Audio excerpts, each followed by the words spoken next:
perkembangan terakhir bidang ekonomi, ramalan semua negara besar, ramalan World Bank, IMF, semua bahwa Indonesia benar-benar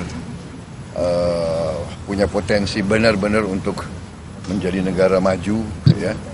Bisa sekarang kalau tidak salah GDP kita sudah 1,5 triliun, ya. Diperkirakan sekarang ekonomi kita sudah ke-16 ya, terbesar, dan diperkirakan kita sangat mungkin bisa menjadi ekonomi keempat terbesar di dunia kalau kita pandai memanfaatkan keadaan. Jadi itu titipan beliau kepada kita-kita. Saya kira itu intinya. Terkait koalisi besar, Pak. Terkait dengan koalisi besar, Pak.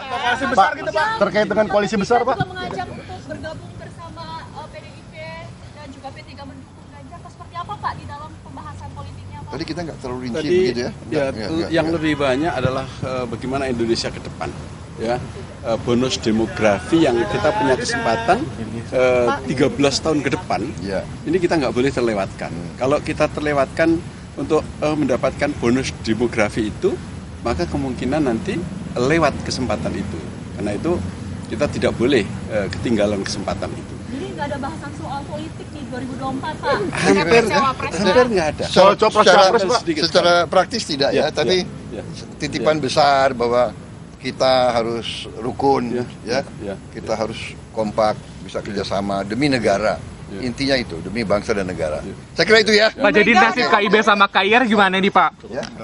Terima kasih. Terima kasih, Bapak.